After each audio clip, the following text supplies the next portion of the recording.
नमस्कार दोस्तों, आपका स्वागत है रहस्यमय दुनिया में। आज की कहानी का नाम है शापित स्वर्ण द्वीप की खोज।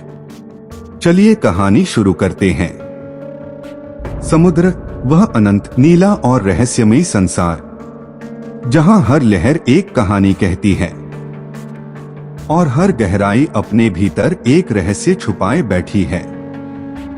सूरज ढल रहा था। क्षितिज पर लालिमा ऐसे फैल रही थी जैसे किसी ने आकाश में आग जला दी हो। समुद्र की सतह पर सुनहरी चमक तैर रही थी। उसी चमक के बीच एक छोटी सी पुरानी लकड़ी की नाव धीरे धीरे लहरों को चीरती आगे बढ़ रही थी। उस नाव का नाम था सागरिका। उसके डेक पर खड़ा था अर्जुन, करीब 25 साल का, गेहुआ रंग, आंखों में जिद और दिल में एक अधूरा सपना। उसके हाथों में एक पुराना पीला पड़ा नक्शा था, किनारे फटे हुए, बीच बीच में दाग, जैसे समय ने उसे कई बार परखा हो।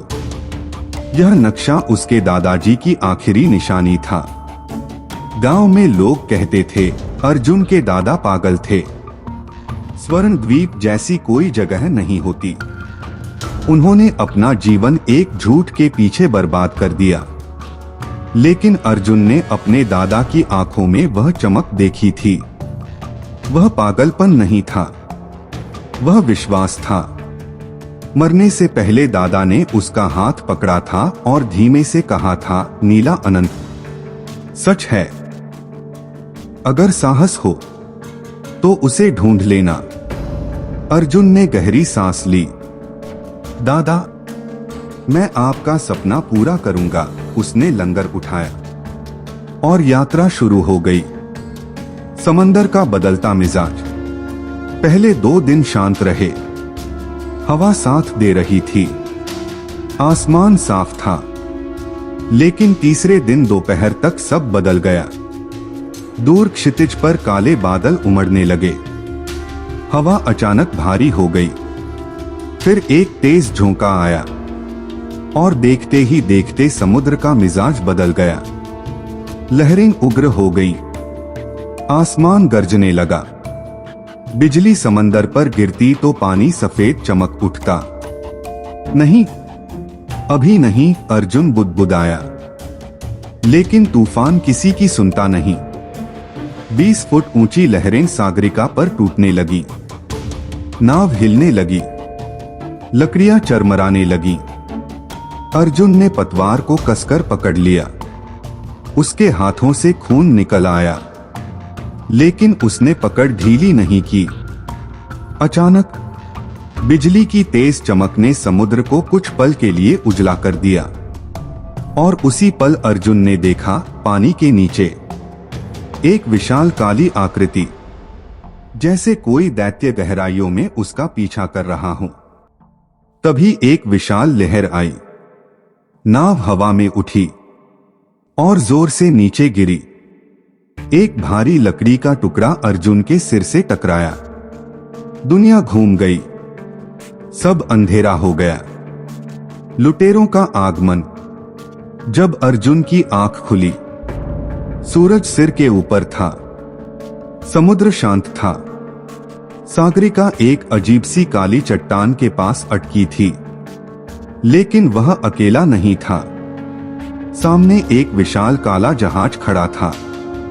उसके किनारों पर खोपड़ी के निशान बने थे और उस जहाज से उतर रहा था एक आदमी, लंबा, चौड़ा, चेहरे पर गहरा घाव का निशान। उसकी आंखों में क्रूरता थी।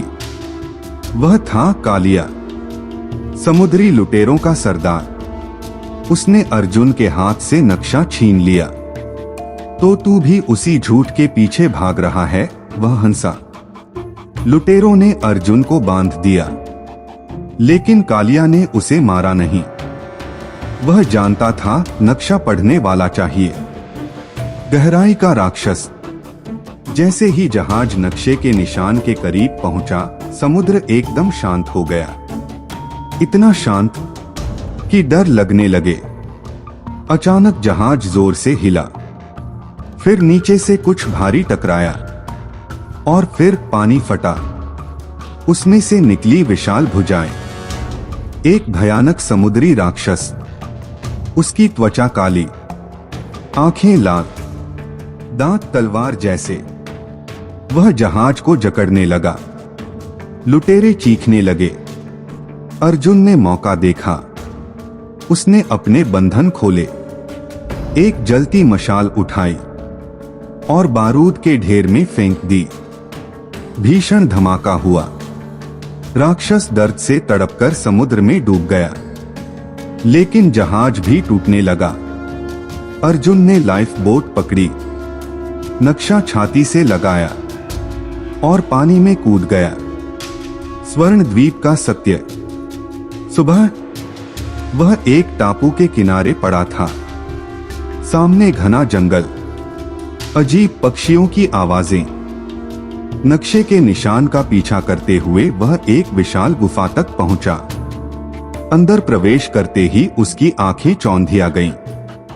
सोने के सिक्कों का ढेर, रत्न, हीरे, मूर्तियां। लेकिन उसकी नजर एक कोने में रखे एक तांबे के कलश पर अटक गई। उस पर लिखा था वीरेंद्र, उसके दादा का नाम। उसने कांपते हाथों से पत्र को खोला। अगर तुम यहां तक पहुंचे हो तो तुमने असली खजाना पा लिया है। सोना इंसान को अमीर बनाता है, लेकिन साहस उसे महान बनाता है। इस धन का उपयोग लोगों के लिए करना, अपने लालच के लिए नहीं। अंतिम संघर्ष। तभी पीछे से आवाज आई, बहुत भावुक पल है। कालिया। वह बच गया था। उसकी आंखों में सिर्फ लालच था। वे सोना बटोरने लगे। अर्जुन समझ गया, अगर इन्हें नहीं रोका तो यह धन विनाश लाएगा। उसने गुफा की दीवार में एक बड़ा पत्थर हटाया। छत हिलने लगी। कालिया चिल्लाया, सोना उठाओ, लेकिन लालच ने उन्हें अंधा कर दिया था। कुछ ही सेकंड में गुफा ढहने लगी। अर्जुन गुप्त सुरंग से बाहर निकल आया। पीछे गुफा हमेशा के लिए बंद हो गई। घर वापसी। कई दिनों बाद अर्जुन अपने गांव लौटा।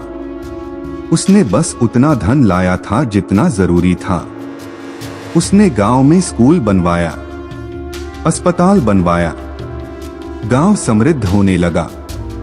एक शाम वह समुद्र किनारे खड़ा था। सूरज फिर डूब रहा था। लहरें फिर सुनहरी थीं। लेकिन अब उसे समझ आ गया था, नीला अनंत कोई टापू नहीं। वह इंसान के भीतर का साहस है। असली खजाना सोना नहीं, बल्कि वह दिल है जो कभी हार नहीं मानता।